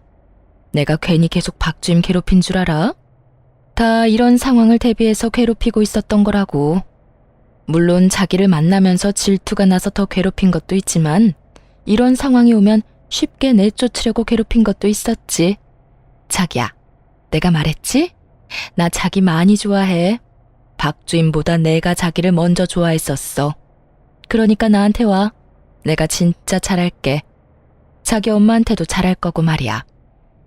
일단 알겠어. 자세한 이야기는 점심 먹으면서 하자. 대화의 처음은 저희가 결혼을 하고 난 후부터 조금씩 주고받기 시작했고 본격적으로 만나기 시작한 건 얼마 되지 않은 듯 했어요. 여기까지만 해도 그 충격이 작지 않았는데 저를 더 경악스럽게 만든 것은 시모의 카톡이었어요. 아들, 아무리 생각해도 권대리가 참 마음에 들어서 하는 말인데 네가 그냥 이혼하고 권대리랑 잘해봤으면 좋겠어. 능력, 성격, 뭐로 보나 지금 그 물건보다 권대리가 훨씬 좋잖니? 이혼 쪽으로 생각하고 있으니까 조금만 기다려. 역시 내 아들, 잘 생각했어. 그런데 권대리는 또 언제 집에 데리고 올 거니? 다시 만나게 되면 아예 결혼 날짜를 잡아버려야겠어. 엄마, 급한 마음은 알겠는데 너무 서두르지 마. 그러다 죽도 밥도 안 될 수가 있어. 이미 저와의 이혼은 확실했고 아예 결혼 이야기까지 나오고 있더라고요. 그제야 모든 것이 맞춰 들어가더군요. 저를 향한 지속적이고 지나친 상사의 괴롭힘부터 한 번 싸웠다고 이때껏 냉랭하던 남편의 모습, 그리고 연락이 와서 시집살이 시켜도 몇 번은 더 시키고도 남을 시모가 아무 연락조차 없는 것까지 모든 것이요. 상간녀는 제가 질투나고 꼴 보기 싫어 이때껏 저를 그렇게나 못 잡아먹어 안달이었던 것이고, 시모는 이제 새로운 며느리가 생길 예정이니 연락을 할 필요가 없었던 것이었죠. 남편과 상간녀는 사랑에 빠진 여느 연인과 다름이 없는 모습이었고, 시모는 새 며느리를 맞이할 생각에 들떠 한껏 신이 난 상태였어요. 이혼은 당연한 상황이 되었고, 그런 상황이 되니 그냥 이혼해 줄 순 없는 노릇이었어요. 끝까지 남편을 붙잡고 또 붙잡아 최적의 타이밍에 이혼하기로 결심한 것이었죠. 카톡을 살펴본 결과 그 타이밍이 멀지 않은 것 같았거든요. 그렇게 전 소름 끼치는 결혼 생활을 조금 더 버티기로 했고, 남편과 시모는 작정하고 저를 괴롭히기 시작하더군요. 위자료를 주기 싫어 어떻게 해서든 제 입에서 이혼 소리가 나오게 하려고 애쓴다는 걸 알고 나니 그저 웃길 뿐이었어요. 당신 빨래 안 했어? 어떻게 양말 하나가 없어? 빨래 했는데? 내 것만 했지. 뭐? 내 것만 했다고. 나한테 말 한마디 안 걸고 눈 한 번 안 마주쳐주는 남편 뭐가 예쁘다고 빨래를 해줘? 아참, 그리고 앞으로 밥도 내 밥만 차려 먹을 거니까 당신 밥은 당신이 차려 먹어. 당신 진짜 이렇게 치사하게 굴 거야? 그리고 당신 주부야. 주부가 그런 기본적인 것도 안 하면 어쩌자는 거야? 주부이기 전에 나도 회사원이야. 그리고 집안일은 여자만 하라는 법이라도 있어? 내가 집에서 노는 사람도 아니고 나도 일하러 다니고 돈 버는데 왜 나만 집안일을 해야 해? 각자 번 돈 각자 쓰는 것처럼 각자 집안일은 각자 해. 야, 너 이따위로 나올 거야? 이따위로 나올 거야. 그러니까 나한테 앞으로 이래라 저래라 하지 마. 이때껏 말 한마디 안 걸더니 기껏 한다는 말이 빨래? 그딴 말 할 거면 그냥 쭉 계속 말 걸지 마. 그 편이 나도 편하니까. 남편은 괜한 시비와 트집을 잡아보려 노력했지만 이렇듯 저에게 상대도 안 되는 남자였고 뜻대로 되지 않자 시모를 집으로 부르더군요. 예, 너 이 말이 사실이니? 너 내 아들 밥도 안 해준다면서? 네, 그랬는데 왜요? 그게 또 불만이어서 여기까지 이러고 왔어요? 그러면 내가 가만히 앉아있게 생겼니? 여자가 결혼했으면 밥은 당연히 차려줘야지. 어디서 못 배운 짓거리야? 그리고 집안꼴이 이게 뭐야? 얼른 우리 아들 밥 차려주고 청소부터 하거라. 청소기로 대충 밀지 말고 깔끔하게 걸레질까지 싹 하란 말이야. 싫은데요. 그렇게 더러우면 어머님이 하세요. 저는 요즘 처리해야 할 일이 많아서 피곤하거든요. 그러니까 아들 사는 어머님 집이 더러워서 못 견디겠으면 어머님이 직접 다 하세요. 뭐야? 너 도대체 왜 이러니? 뭘 믿고 이렇게 막 나가냔 말이야? 제가 믿기는 뭘 믿겠어요? 저는 막 나가는 게 아니라 그저 제가 할 말을 하는 것뿐이에요. 그렇잖아요. 저는 청소할 필요가 없다고 생각하는데 어머님 눈엔 청소가 필요하니 필요하다고 생각하는 사람이 하는 게 맞는 거고, 저한테 애정 한번 주지 않는 남편한테 밥 차려주기 싫어서 밥도 안 해주는 건데 그걸 누가 뭐라고 할 수 있나요? 그러니까 계속 이렇게 찾아와서 괜한 트집 잡아봐도 아무 소용 없으니까 이렇게 오지 마세요. 불편하니까. 다음부턴 어머님 오시면 전 그냥 나가 있을 테니 그런 줄 아시고요. 시모는 또 어떻게 해서든 트집을 잡으며 저를 괴롭히려고 노력했지만 전 그럴 때마다 싱긋싱긋 웃으며 시모의 약을 올려주었어요. 그럴 때마다 시모는 뒷목 잡고 앓는 소리를 내곤 했고, 그마저도 꼴보기 싫어졌던 저는 시모가 오면 말을 다 무시한 채 집을 나가버리곤 했습니다. 생각 같아선 짐을 싸서 확 나가고 싶었지만 누구 좋으라고 그렇게 하겠어요. 그래서 시모와 남편의 쇼를 보며 그 시간만 기다리고 또 기다렸죠. 남편은 여전히 저에게 위자료 한 푼이 주기 싫어 본인 입으론 절대 이혼 이야기를 꺼내지 않고 있었고, 저 역시 그런 점을 이용해 하고 싶은 행동은 다 하며 아주 편하게 지내고 있었습니다. 남편이 말도 안 되는 소리를 하면 말도 안 되는 말로 갚아주기도 했고, 그마저도 귀찮을 땐 대답도 하지 않고 무시해버리곤 했죠. 그렇게 끝에 끝까지 몰린 남편은 결국 저에게 이혼을 하자고 먼저 말하더라고요. 더는 못 참겠어. 이혼하자 우리. 이혼? 난 싫은데? 내가 누구 좋다고 이혼을 해줘야 해. 누군 누구야. 서로 좋아지려고 이혼하는 거지. 사실 이게 결혼 생활이 맞는 거야? 이건 좋아서 같이 사는 게 아니잖아. 난 더는 당신 같은 여자랑 살기 싫으니까 그냥 조용히 이혼해. 글쎄 싫다고 했잖아. 그렇게 하고 싶으면 소송 걸어. 아무리 소송을 건다고 한들 이혼이 되겠냐마는 나는 당신이랑 살면서 잘못한 것도 없고 당신이 내세울 거라곤 내가 집안일 안 해준 것 뿐일 텐데 그걸 어떻게 증명할 건데? 그리고 그렇다고 한들 그게 이혼 사유가 될 것 같아? 된다고 한들 바로 이혼이 되겠어? 어찌됐든 난 지금은 이혼할 생각 없으니까 그런 줄 알아. 나 진짜 당신이랑 이러고 실랑이 하고 있을 시간 없어. 그러니까 그냥 이혼 좀 하자고. 시간? 왜? 무슨 문제 있어? 나랑 꼭 지금 이혼해야 할 이유라도 있는 거야? 아니. 그런 게 아니라 그냥 이렇게 사는 게 무슨 의미가 있나 이런 말이지. 당신도 엄마가 찾아와서 당신 괴롭히는 거 힘들 거 아니냐고. 안 힘들어. 어머님 오면 바로 나가버리는데 내가 힘든 일이 뭐가 있어. 그러니까 내 걱정은 하지 말고 네 걱정이나 해. 내 걱정해서 이혼하자고 하는 거라고. 이혼 좀 하자 제발. 싫다고 했지. 정 이혼하고 싶으면 소송 걸어. 그러면 되겠네. 남편은 끝까지 이혼을 하자고 우겨댔고 전 그렇게 하고 싶다면 소송을 걸라고 반박해버렸죠. 소송을 걸었다간 본인에겐 이로울 것이 하나 없다는 걸 잘 아는 남편은 입을 닫아버리더군요. 모르긴 몰라도 시모와 상간녀에게 시달리고 있는 것이 분명한 남편은 점점 더 안색이 창백해져갔고 그 꼴을 보는 내내 참 통쾌했습니다. 그렇게 통쾌한 날들이 지나던 어느 날 시모에게 연락을 받은 남편이 허겁지겁 집을 나서더라고요. 그 모습을 보고 직감적으로 오늘이 그날이구나 싶었죠. 얼른 제 짐을 챙겨 퀵으로 친정에 보낸 후 남편을 기다렸어요. 아니나 다를까 3시간쯤 지나니 짐을 든 시모와 함께 남편이 집으로 들어오더라고요. 시모는 울고 있었고 어떤 상황인지 뻔히 알고 있는 저는 아무것도 모른다는 듯 물었어요. 이게 무슨 상황이야? 어머님은 또 왜 저런 모습이야?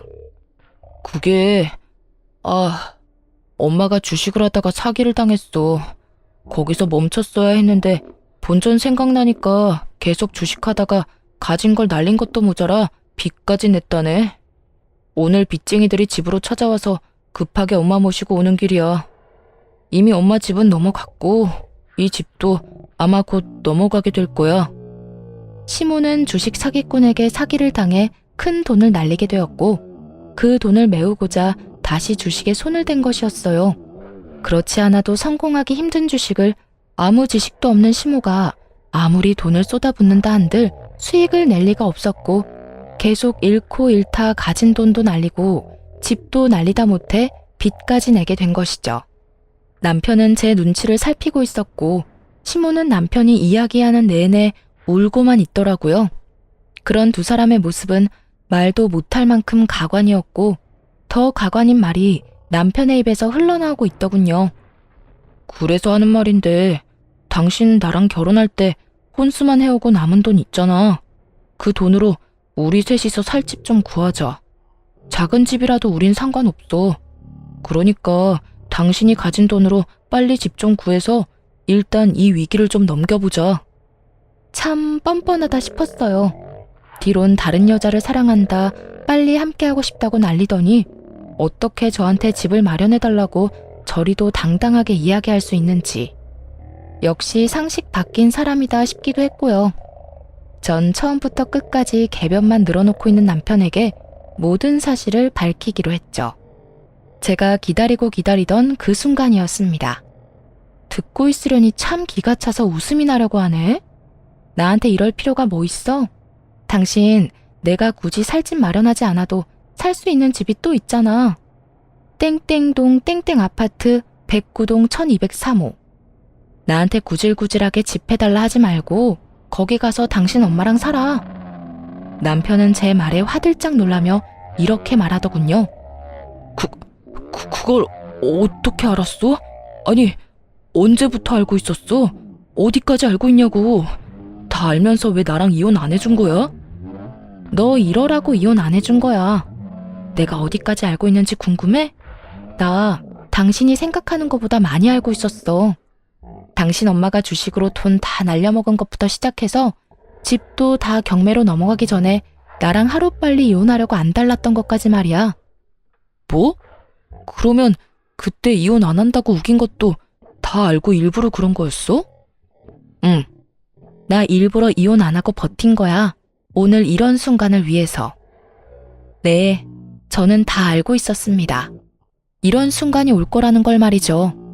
사실 카톡을 보게 되었을 때 남편의 외도 말고 알게 된 점이 무수히 많았습니다. 시모가 주식 사기를 당한 것도 모자라 다시 주식을 해 다 날려먹었다는 건 물론이었고 상간녀는 시모와 잘 지내고는 싶지만 시모를 모시고 살 생각은 없다는 것까지 말이죠. 그래서 남편은 하루라도 빨리 정리하고 상간녀와 재혼을 해버릴 생각이었던 것이죠.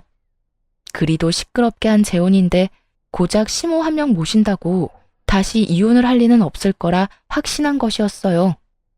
그런 사실을 다 알아버린 저는 절대 이혼을 해주지 않고 버텼고 결국 시모의 집은 경매로 넘어가 오갈대가 사라져버린 것입니다. 마음이 급해진 두 사람은 일단 저에게 빌붙어 있다가 제 뒤통수를 치고 상간녀에게 갈 생각이었겠죠. 모든 사실이 드러나자 남편은 어떻게 이렇게까지 할 수 있냐고 따져 묻기 시작했어요. 당신이 나한테 어떻게 이렇게까지 해? 당신 때문에 나는 지혜랑 결혼도 못하고 지금 이렇게 엄마랑 오갈 데도 없어졌잖아. 야, 정신 차려. 너랑 나랑 아직 부부인데 나한테 다른 여자랑 결혼 못했다고 따지는 거야? 그것도 내 탓으로 돌리면서? 네가 진짜 돌아도 완전히 돌았구나. 뻔뻔한 것도 정도가 있지. 너 이 정도면 정신병이야, 알아? 당신이 정신병이라고 생각하든 말든 난 아무 상관없거든? 다 됐고 당신 때문에 우리 지혜 집에도 못 가게 생겼으니까 당신이 책임져. 당신이 책임지고 엄마랑 나 살 집 구해내란 말이야. 이게 다 당신이 이혼 안 한다고 우겨서 이렇게 된 일이니까 당신이 집 구해달란 말이야. 아니? 난 지금 이 순간에 이혼하려고 이때껏 버틴 건데? 그렇게 당신이 원하던 이혼 지금 하자. 지금 해줄게. 내가 미쳤냐? 오갈 데도 없는데 당신이랑 이혼하게? 지금 돈 있는 사람이 당신뿐인데 내가 호락호락하게 이혼해줄 것 같아? 이번엔 내가 이혼하기 싫으니까 당신도 포기해, 이혼. 남편은 착각해도 아주 큰 착각을 하더라고요. 자신도 이혼을 거부할 자격이 있다고 말이죠. 외도까지 저지른 주제에 어떻게 저딴 말도 안 되는 착각을 할 수 있는지. 도무지 하나부터 열까지 이해가 되지 않았지만 그런 인간이니 이딴 상황이나 만들었을 거란 생각에 코웃음을 치며 자신이 처한 현실을 알려주었습니다. 아, 야, 착각을 해도 아주 큰 착각을 하고 있나 본데 너한텐 감히 이혼을 거부할 자격 따윈 없어. 넌 그냥 내가 이혼하자고 하면 군말 않고 해야 할 처지라고. 그런 걸 보고 유책 배우자라고 하지? 같은 사무실 여자랑 바람 피운 것도 기가 막히는데 빚쟁이 엄마까지 데리고 와서 집을 구해내라고? 생각을 좀 하고 살아라. 그런 생각을 했다는 것 자체가 경악스러우니까. 그래서 기어코 나랑 이혼을 하겠다는 이 뜻이야? 넌 우리가 불쌍하지도 않아? 난 내가 불쌍해, 내가. 어쩌다 너 같은 거랑 결혼해서 이 꼴을 보고 겪어야 하는 내가 불쌍하다고. 나는 소송을 해서라도 너하고 이혼할 거야. 그러니까 이혼 준비나 해. 알겠어? 남편은 그제야 제가 이혼을 하자고 하면 본인의 의지와는 상관없이 해야만 한다는 것을 깨달았는지 태세를 바꿔 굽신거리기 시작하더라고요. 친정 부모님까지 들먹이며 말이죠. 남편은 어떻게 해서든 제 마음을 돌려보려 꺼낸 것이 친정 부모님이었지만 그 말은 저를 더 화나게 만들었죠. 여보, 그러지 말고 다시 좀 생각해봐. 당신 지금 이혼한다고 하면 장인어른 장모님도 충격이 크실 거야. 그러니까 흥분을 좀 가라앉히고 좀 더 차분하게 생각해봐. 우리 부모님이 받으실 충격 걱정한다는 놈이 날 배신하고 다른 여자랑 바람이나 피워댔어? 너 같은 놈 걱정은 필요도 없으니까 다신 우리 부모님 이야기 하지도 마. 그 더러운 입에 올리지도 말라고. 저는 흥분한 상태였고 그로 인해 말이 험해지고 있었어요. 꽉 쥔 주먹마저 떨리고 있던 그때였어요. 아들만 믿고 있다가 상황만 더 악화되겠다 싶은 시모가 남편의 옆에 나란히 서 저를 설득하고 나서더군요. 저기 아가야, 네가 얼마만큼 화가 났는지, 왜 화가 났는지 엄마가 잘 안다. 얼마나 배신감이 들겠어. 다른 것도 아니라 남편이 외도를 저질렀는데. 같은 여자로서 충분히 이해된단다. 그러니 내가 나서마. 내가 나서서 책임지고 아들 녀석이랑 그 여자 사이 찢어놓을 테니 우리 못난 아들 한 번만 받아주면 안 되겠니? 내가 이렇게 약속하마. 그러니 이혼은 다시 생각해보려무나. 어디서 정상적인 시모 코스프레질인지.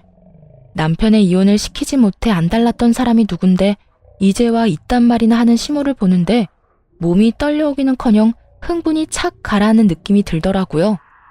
제가 여기서 흥분했다간 이로울 것이 없다는 걸 시모의 어이없는 연기 덕분에 깨달은 것이죠. 어머님, 제가 다 알고 있다고 했잖아요.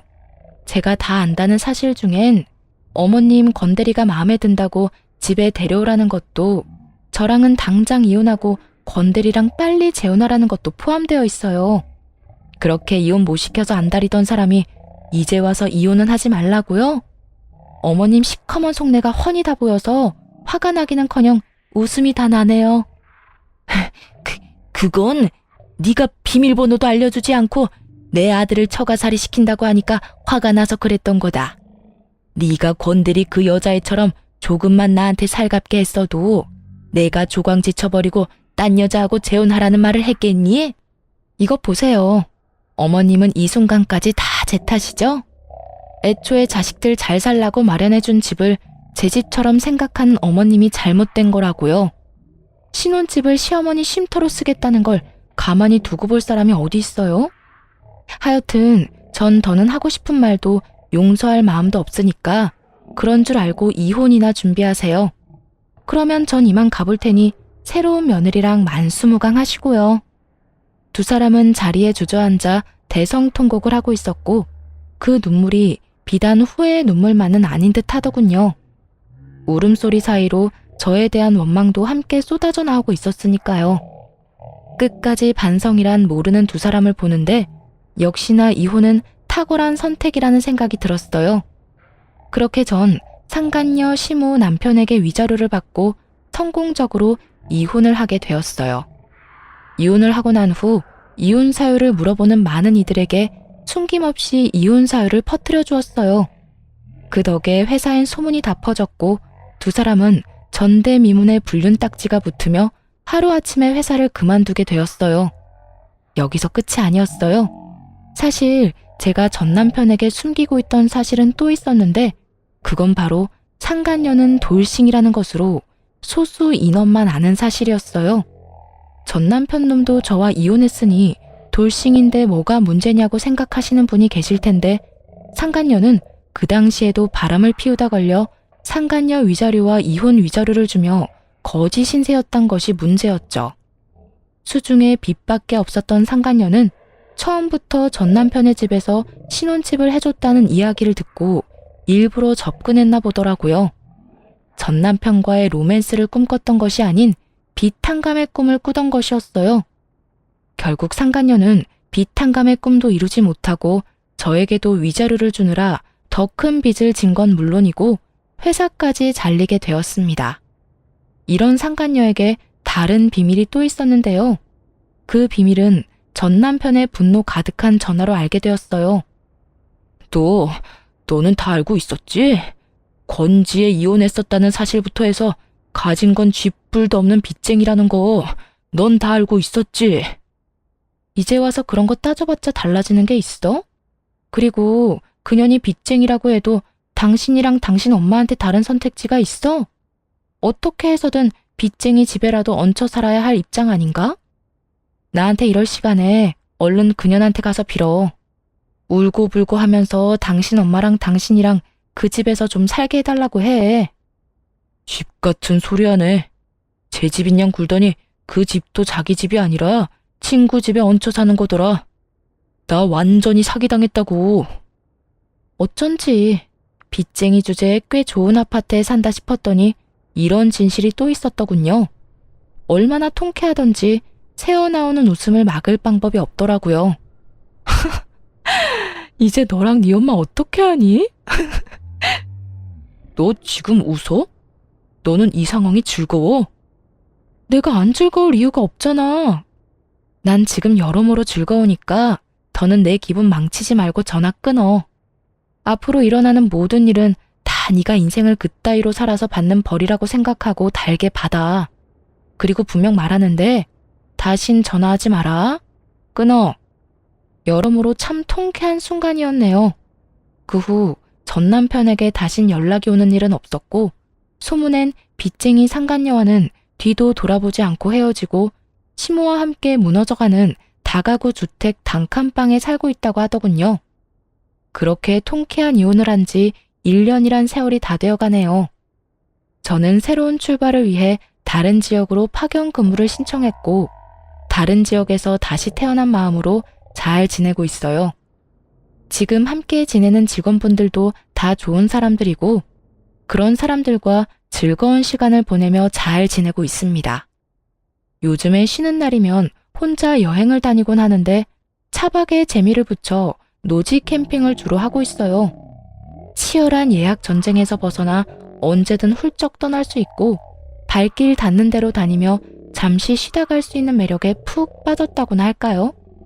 물론 화장실이라든가 제대로 씻지 못해 찝찝한 불편함이 있긴 하지만 그 모든 걸 감수할 만큼 저는 즐거운 취미 생활을 하며 지내고 있어요.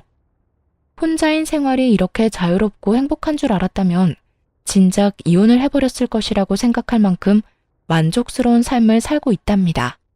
이런 혼자인 삶에 만족해서인지 아직 누굴 만나고 싶다거나 결혼을 하고 싶은 생각은 없어요.